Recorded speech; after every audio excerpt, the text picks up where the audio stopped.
Bom dia, boa tarde, boa noite. Hoje nós vamos ter uma aula sobre a conservação da energia mecânica, desta vez exercícios resolvidos.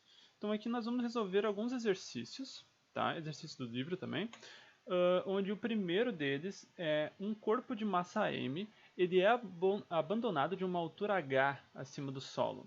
Desprezando a resistência do ar, calcule a energia potencial do corpo no ponto onde foi largado, né, na altura h, a energia total do corpo no mesmo ponto, a energia potencial do corpo a uma distância h sobre 4, né, 1/4 da altura total do chão, a energia cinética no mesmo ponto, a 1/4 da altura do chão, né, e 1/4 da altura h, e a velocidade com que ele chega ao chão.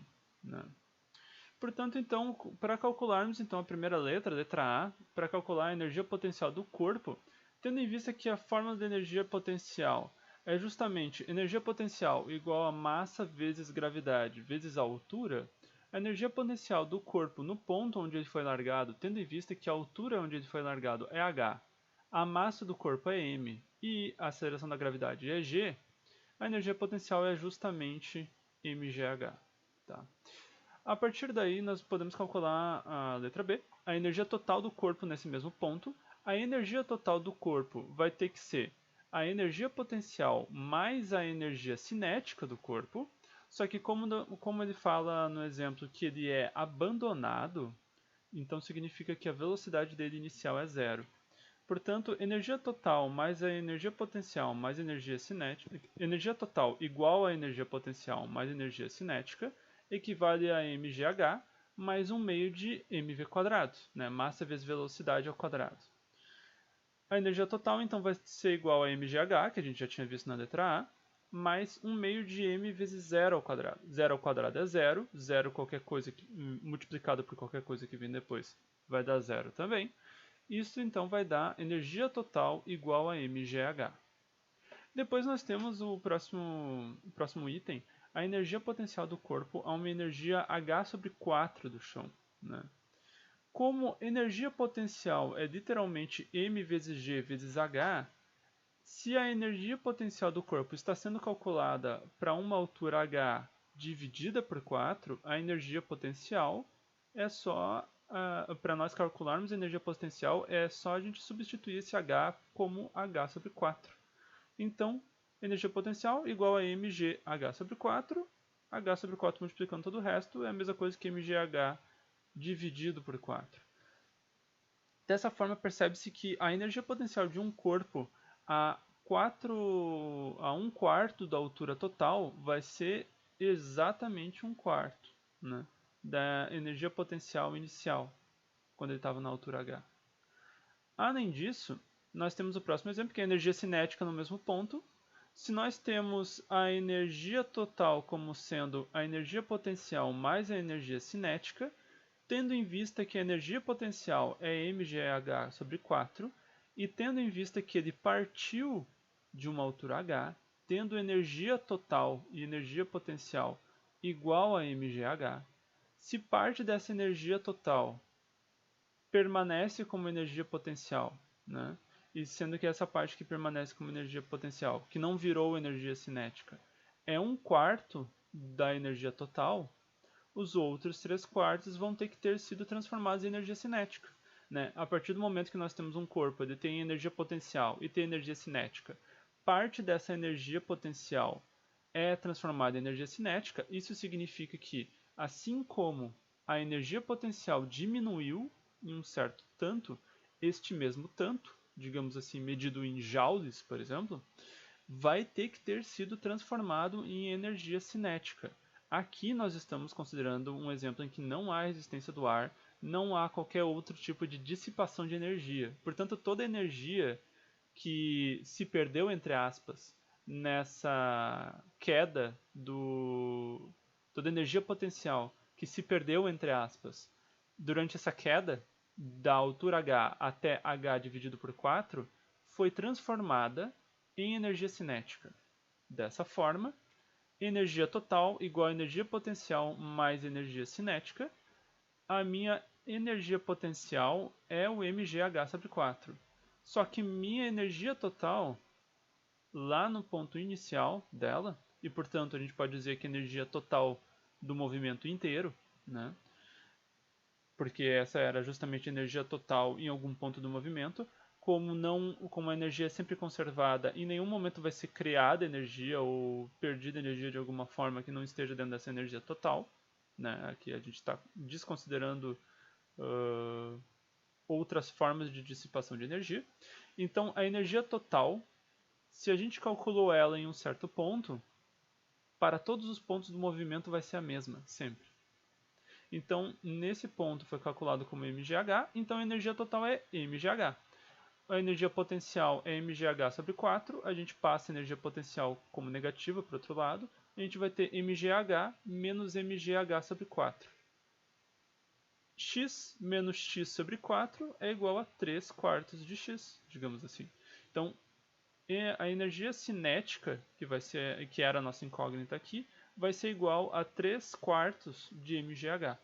Somando com o outro 1 quarto de mgh, vai formar a energia total, que é mgh. 3 quartos mais 1 quarto vai dar 4 sobre 4, que é 1 inteiro, mgh. A partir daí, nós calculamos o próximo item, que é a velocidade com que ele chega no chão. Em que ele chega no chão. Tá difícil hoje. Tendo em vista que a gente calculou antes a energia total dele como mgh, a energia total quando ele chegar no chão vai ser igual à energia potencial dele quando ele estiver perto do chão, mais a energia cinética quando ele estiver perto do chão. Tendo em vista que a energia potencial quando ele está perto do chão, ou seja, a altura igual, vamos dizer aqui, igual a zero, a energia potencial então vai zerar, né?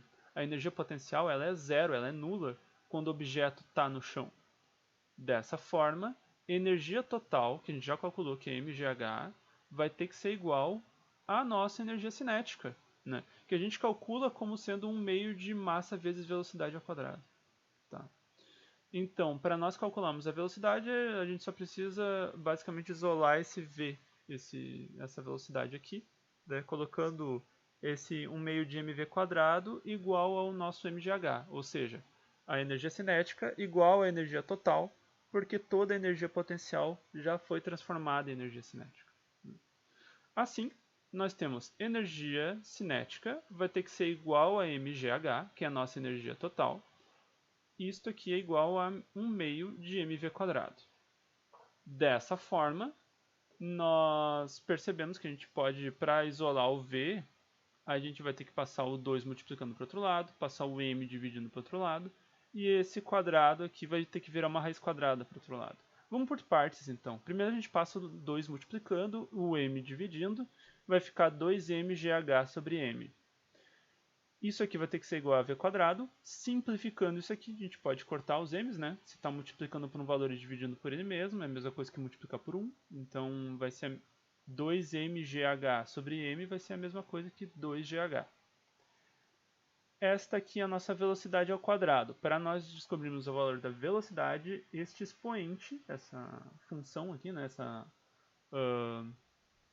essa conta, digamos assim, que é o quadrado, essa exponenciação, vai ter que ir para o outro lado, para a gente encontrar o valor só de v e não de v quadrado. E para ir para o outro lado, ele passa com uma raiz quadrada. Raiz quadrada de g, raiz quadrada de h, raiz quadrada de 2. Né? Aqui ficou meio estranho. A raiz quadrada, ela está englobando todos os três termos. Tá? Então, a raiz de 2gh. Não é a raiz de 2 apenas, multiplicado pela gravidade, pela altura. É a raiz de, e dentro da raiz a gente vai ter que tirar a raiz de 2 vezes a gravidade vezes a altura. A altura inicial, no caso. Agora temos um outro exemplo. Agora um exercício sobre um pêndulo. Nesse aqui, um pêndulo é afastado de sua posição de equilíbrio e posto a oscilar. Tá? Então a posição de equilíbrio dele seria nessa linha azul, ele estava aqui nessa linha azul, então ele é afastado da posição de equilíbrio e depois deixado se mover. Ele começa a se mover e com isso ele começa a oscilar de um ponto para o outro, né? De um lado para o outro. Dessa forma, o exemplo primeiro ele pede para explicar as trocas de energia à medida que ele oscila, supondo que ele nunca pare. Para ele nunca parar, a energia total dele não deve ser dissipada por qualquer outra forma que não uma... ela não vai ser dissipada, na verdade, a energia total, né? Toda a energia potencial vai ter que ser transformada em energia cinética e depois, por consequência, a energia cinética vai ter que ser transformada em energia potencial, tá? Então, o que acontece? Um pêndulo, ele sobe e por ele subir, ele vai ter uma certa altura com relação à posição de equilíbrio dele. Tendo essa altura, ele vai automaticamente ter uma certa energia potencial. Ele vai ter a possibilidade, digamos assim, de ele descer e ir até a situação de equilíbrio dele, que seria nessa linha vertical aqui. Só que quando ele chega nessa linha vertical, em que toda a energia potencial dele foi transformada em energia cinética, ou seja, o ponto em que ele está com velocidade máxima é justamente esse ponto mais baixo da trajetória dele, é justamente a posição de equilíbrio dele, ele está com velocidade, né? Então ele vai continuar o seu movimento, subindo, né? Essa velocidade dele vai diminuir ao ponto em que toda essa energia cinética vai sendo transformada em energia potencial. Aqui do lado tem duas barrinhas, tá? Do lado esquerdo está a energia cinética e do lado direito a energia potencial. É por isso que a energia cinética vai aumentando de quantidade, digamos assim, de intensidade, conforme a energia potencial vai diminuindo. Ó, a energia potencial diminui, a energia cinética aumenta. Agora ele começa a subir, a energia cinética diminui, a energia potencial aumenta. Visto que a energia potencial justamente aumenta com a altura, né? Quando ele vai diminuindo, ele diminui, quando ele vai descendo, a energia potencial dele vai diminuindo. Quando ele vai subindo, a energia potencial dele vai subindo também, vai aumentando de valor, digamos assim. O exemplo pede para a gente explicar essas trocas de energia à medida que ele oscila, supondo que ele nunca pare. Pois bem, se ele nunca vai parar, significa que não há nenhum tipo de energia sendo dissipada, não há nenhuma força dissipativa, não há maneiras da energia total do sistema ser dissipada de forma alguma, seja por calor, por som ou por batida em uma outra superfície, alguma coisa desse tipo. Não há atrito, não há nada. Então, se não tem energias sendo dissipadas, se a energia total do sistema permanece a mesma durante todo o trajeto, isto significa que ele nunca vai parar, porque sempre quando ele tiver energia potencial, essa energia vai tender a ser transformada em energia cinética, no caso a energia potencial gravitacional, a gente está falando aqui, e quando essa energia cinética estiver sendo qualquer valor que não seja zero, essa energia cinética vai poder ser transformada em energia potencial através desse movimento de subida e de descida do pêndulo, que é um movimento harmônico, né? Um movimento que tem uma certa frequência. Essas energias vão sendo transformadas uma na outra, mas não vão ser dissipadas em momento nenhum, tendo em vista a conservação da energia, né? E tendo em vista que não há nenhuma forma de dissipar a energia aqui nesse exemplo em específico. Na letra B, de um exemplo completamente diferente, é dado um outro pêndulo, só que depois de bastante tempo ele acaba parando. Explique o que aconteceu com a sua energia mecânica. Justamente, se ele acaba parando em algum momento, significa que a energia cinética dele se tornou zero e continuou sendo zero, tá? É isso que eu estou interpretando como parando aqui. Não é, por exemplo, ele estando em uma das bordas dele aqui. Claro que tem essa interpretação em que quando ele está aqui, a energia cinética dele é zero, a velocidade dele é zero, portanto, aqui ele está parado. Mas esse é um instante muito ínfimo de tempo em que ele fica parado, né? Vamos considerar aqui que ele está dizendo parando no sentido ficar parado e não se mover mais, né? Não por esse movimento, a não ser que a gente aplique alguma força nesse corpo, nesse pêndulo. Então, se for nesse caso, o que aconteceu com a sua energia mecânica? Então, se ele tem energia total né, na forma de cinética e energia potencial, e em algum momento ele acaba parando, significa que essa energia potencial que ele tem não vai ser mais transformada em energia cinética. Ou então, ele não tem mais energia potencial. Ele não tem mais energia cinética também. O que significa que ou alguém está segurando ele, né, para ele ficar parado, ou durante bastante tempo, vamos supor aqui que ele acabou parando por si só, e por conta disso o que aconteceu foi que a energia total do sistema foi dissipada de alguma forma. No início, como ele não parava, a gente pode supor que aqui não tinha resistência do ar, né? Porque se tivesse resistência no ar, ele pararia.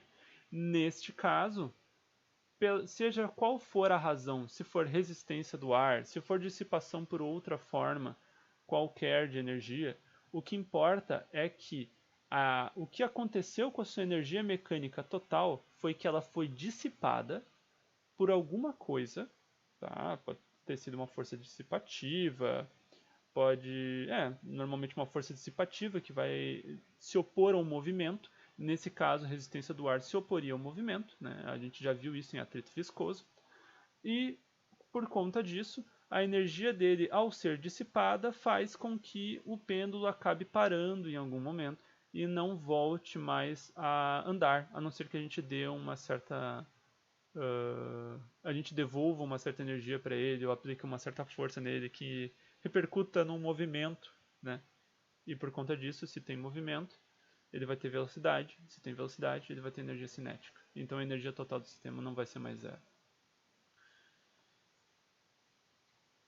No nosso terceiro exemplo, nós temos que uma bala disparada de uma arma choca-se contra uma parede.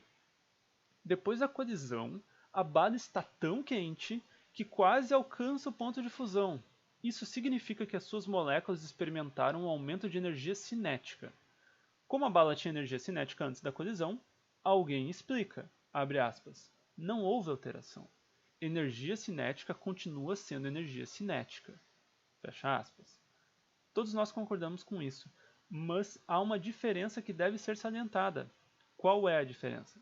A diferença crucial são nas formas que a gente está interpretando a energia cinética aqui. A energia cinética, ela pode ser trabalhada como sendo a de um pêndulo ou de um corpo de massa m que é abandonado de uma certa altura, só que quando a gente trabalha com esses exemplos, esses são exemplos macroscópicos. Aqui a gente está trabalhando com energia de movimento, em que eu forneci uma força para em que foi exercida uma certa força para um objeto, seja no momento em que eu coloquei o pêndulo mais para cima, seja no momento em que eu carreguei o corpo lá para cima e depois larguei ele de uma altura h. Eu apliquei alguma força em algum corpo, porque ele é macroscópico, tá? Eu repercuti em uma velocidade que pode ser medida macroscopicamente de um corpo. A velocidade medida macroscopicamente, ela pode-se dizer que ela tem até uma certa ordem, digamos assim. Ela não é tão caótica quanto, por exemplo, as energias cinéticas das moléculas, que estão em constante movimento, e quanto maior a temperatura, se movimentam cada vez mais desordenadamente, cada vez mais de maneira caótica. Então, quando a gente trabalha com energia cinética de moléculas, a gente está intrinsecamente falando de energia cinética delas, mas a gente está falando de temperatura. Temperatura, como a gente já trabalhou durante o curso, tem a ver com eu tenho um objeto em que ele tem uma temperatura. E por conta dessa temperatura, se essa temperatura for diferente da temperatura de outro corpo, quando esses dois corpos se tocarem, né, entrarem em contato um com o outro, haverá uma troca de calor. Haverá uma troca dessa energia térmica, digamos assim.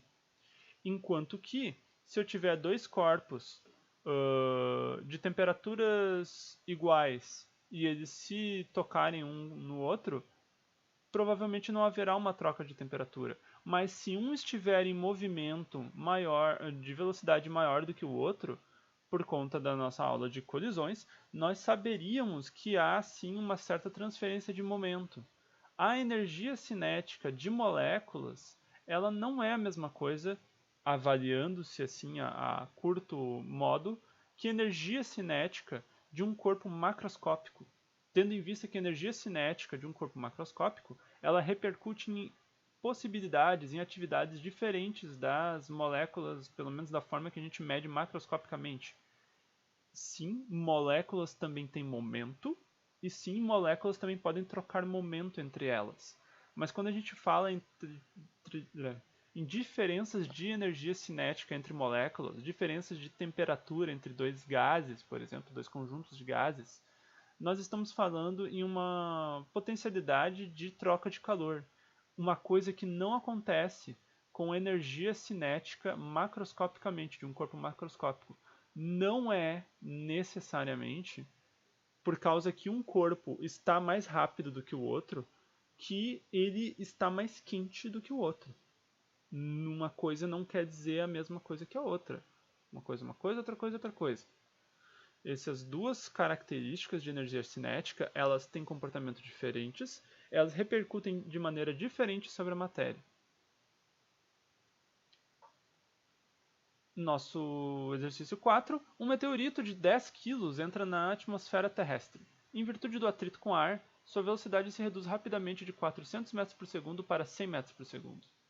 Que quantidade de energia desordenada das moléculas e átomos é gerada em consequência dessa variação? Quantidade de energia desordenada das moléculas e átomos é gerada em consequência da variação de 400 metros para 100 metros. O que está acontecendo? Um meteorito, advindo de um ambiente em que não tem atmosfera, ou seja, não tem resistência com ar, está entrando na atmosfera. Ele começa a ser exposto à resistência com ar. Se tem resistência com ar, tem atrito. Se tem atrito, há uma certa dissipação da energia total, principalmente na forma de calor. Tá? Então, ou pelo menos uma das principais formas quando a gente fala em atrito, a gente fala na geração de calor, digamos assim. Este calor é advindo justamente dessa diferença de energia cinética, visto que ele reduziu a sua velocidade. Se ele reduziu, ele teve um déficit na quantidade de energia cinética, e por conta disso, essa energia cinética foi transformada em energia térmica. Esta mesma energia que o exemplo se refere como uma quantidade de energia desordenada das moléculas e átomos, tá? Que é gerada em consequência da variação da velocidade.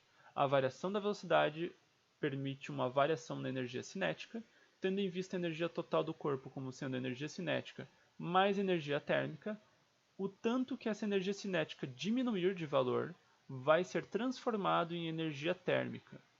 Sendo assim, a energia total do corpo vai ser conservada. É a partir da conservação da energia que a gente está resolvendo quase todos esses exercícios, não sei se vocês estão percebendo. Portanto, o que a gente tem? No início, a energia térmica do corpo, nós vamos considerar ela como sendo zero. Tá? É uma aproximação que a gente está fazendo especificamente para esse exercício. Assim, a energia total do corpo, ela é basicamente a energia cinética dele. Então é massa vezes a velocidade ao quadrado. Claro que ele tem uma certa energia térmica intrínseca, mas a gente vai considerar que a energia térmica que importa, que for gerada, digamos assim, através da dissipação dessa energia cinética, da transformação dessa energia cinética em energia térmica, a gente vai desconsiderar a energia térmica no início do exemplo. Tá? Portanto, o que acontece é, essa energia cinética ela é 1/2 de mv². Então, esta vai ser a nossa energia total.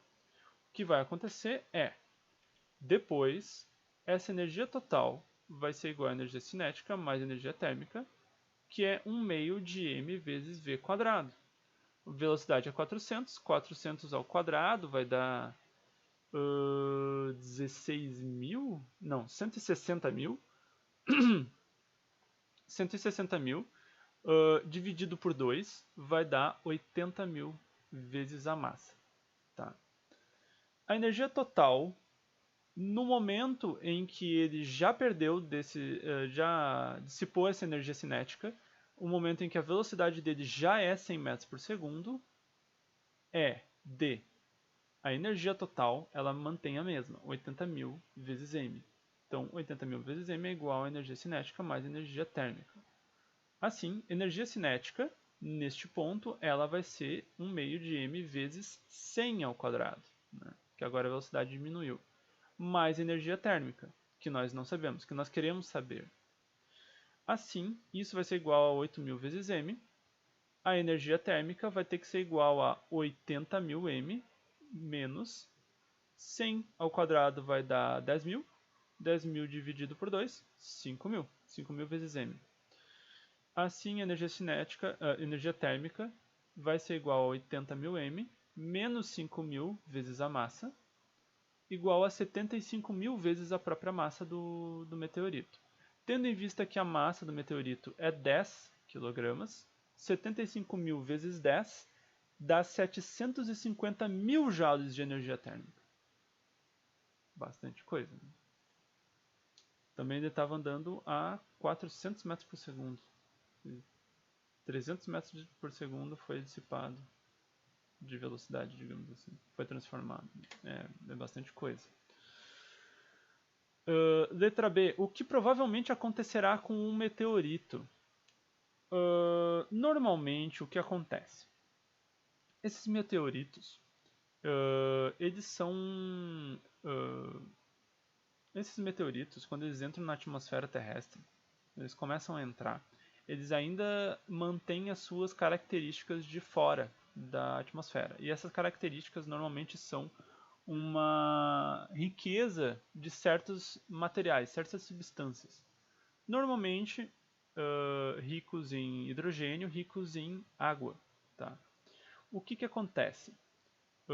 Vai depender de meteorito para meteorito, esses materiais deles. Mas, a grosso modo, muitos deles vão ter gases dissipados em ou formando o seu corpo, ou líquidos, que, ao serem aquecidos, tanto quanto estão sendo aquecidos aqui, né, a gente falou que foi 750.000 joules de energia térmica.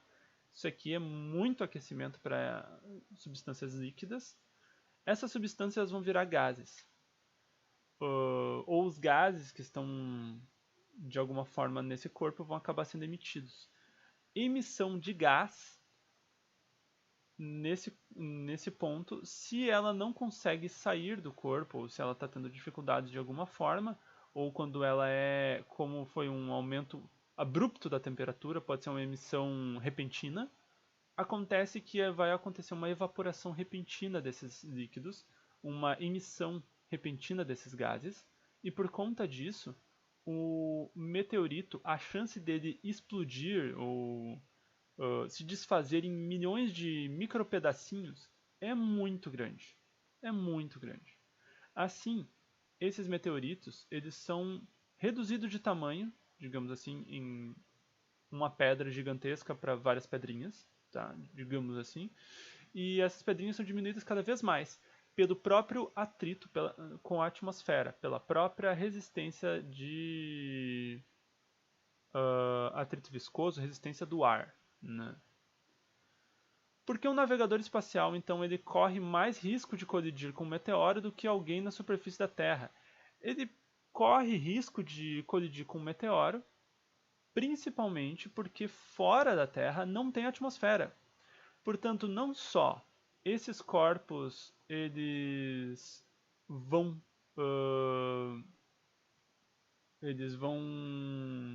portanto, esses corpos que normalmente seriam desintegrados pela atmosfera ou reduzidos bastante em tamanho. Então, se reduzir o tamanho, diminuir razoavelmente um pouco, pelo menos, a chance de te acertar, digamos assim. Um navegador espacial não tem essa atmosfera. Portanto, a chance de qualquer um desses objetos simplesmente chegar nele, a colidir com ele, é muito grande. É muito maior, pelo menos, do que alguém aqui abaixo de quilômetros de atmosfera. Tá? Então, esses mesmo considerando que a atmosfera fica cada vez mais rarefeita conforme aumenta a altura, né? Então esses meteoros eles têm mais chance de colidir com alguém, ou então um navegador espacial tem mais chance, corre mais risco de sofrer a colisão com um meteoro do que alguém na superfície da Terra, justamente pela falta dessa atmosfera que faria com que esse meteoro pudesse ser desintegrado na queda dele. Muito obrigado pela atenção e até a próxima aula.